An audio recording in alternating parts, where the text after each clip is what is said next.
Hola a todos, vamos a grabar este primer vídeo del 2022, por lo que feliz año para todos. ¿De qué vamos a hablar en este vídeo? Mirad, quiero hablaros de uno de los suplementos más utilizados en el mundo del rendimiento deportivo y también en la industria del fitness, que es la creatina. Voy a hablar y voy a estructurar el vídeo en diferentes puntos, los tengo apuntados aquí. Y el primero de ellos es qué es la síntesis de creatina o cómo se sintetiza la creatina. ¿Vale? Es decir, cómo se genera, de dónde viene. La creatina es un aminoácido y se sintetiza a partir de otros 3 aminoácidos más, que son la arginina, la glicina y la metionina. ¿Dónde se sintetiza y de dónde viene la creatina? La creatina se sintetiza sobre todo en el hígado, en el riñón y en mucho menor medida en el páncreas.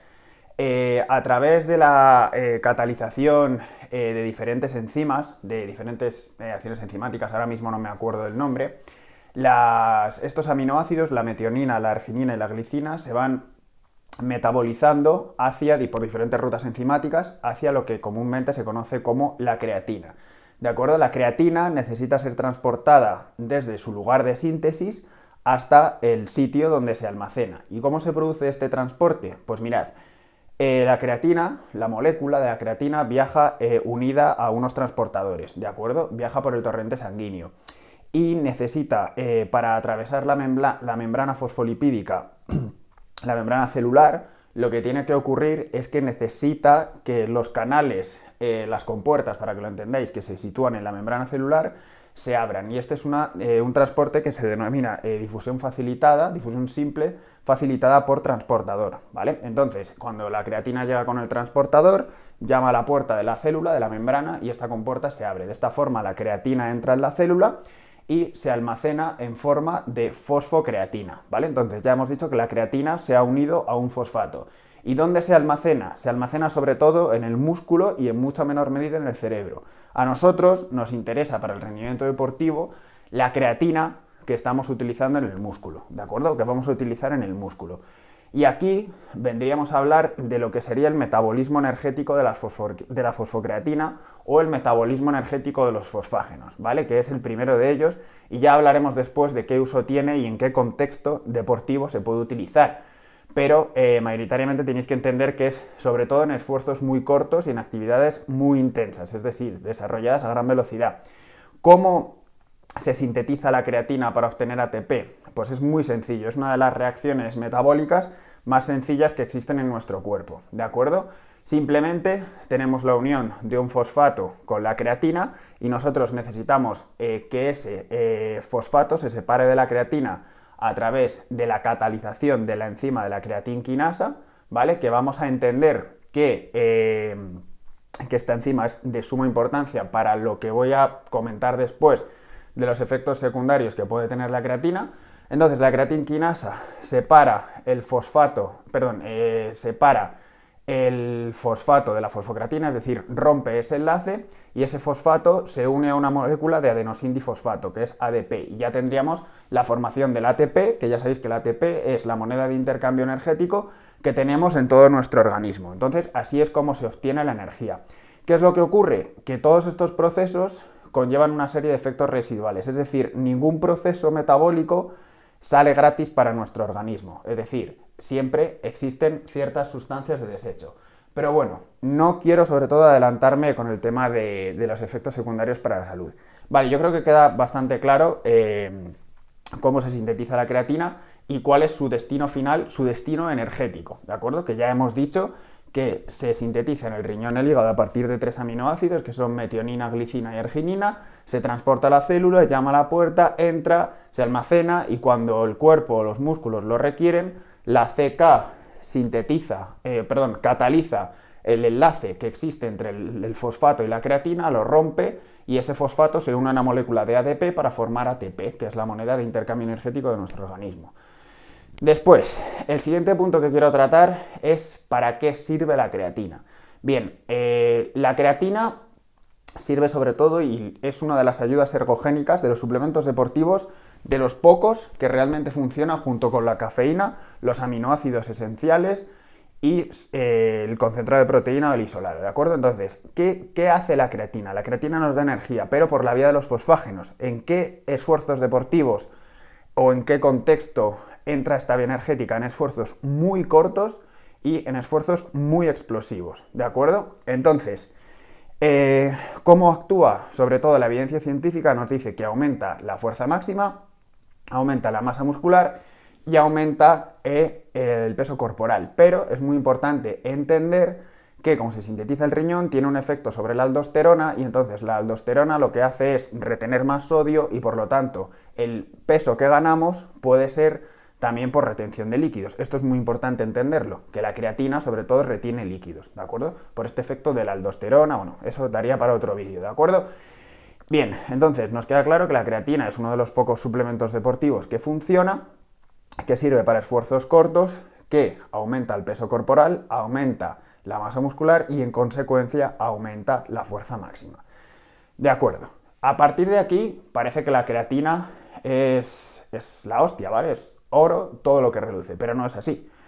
Tenemos que tener en cuenta muchas cosas. La evidencia científica también nos ha dicho que la creatina es segura, pero aquí quiero matizar algunos aspectos, ¿de acuerdo? Antiguamente, cuando se tomaba creatina, se hacía una fase de carga y otra fase de mantenimiento. Se hacían fase de carga durante pocos días de 20 gramos y luego se haría una fase de mantenimiento de 5 gramos.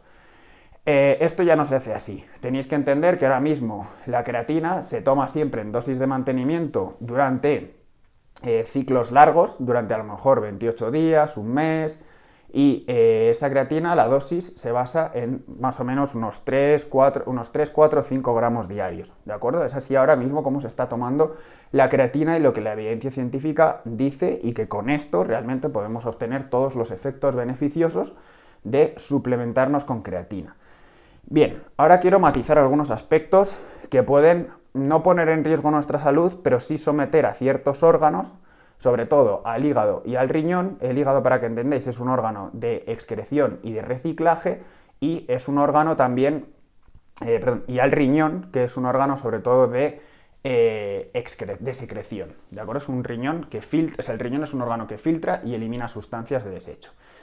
Entonces, lo primero que tenemos que tener en cuenta y la pregunta que nos tenemos que hacer es si la creatina tiene que tomarla todo el mundo o es necesaria para todo el mundo. No, mirad, la creatina es sobre todo recomendable en contextos deportivos muy concretos, en una parte de la rutina de entrenamiento en que vayamos a hacer o en que vayamos a meter ejercicios de muy corta intensidad y muy explosivos. Es decir, no hace falta estar tomando creatina de forma crónica, es decir, durante más de 3 meses, porque no tiene ningún sentido.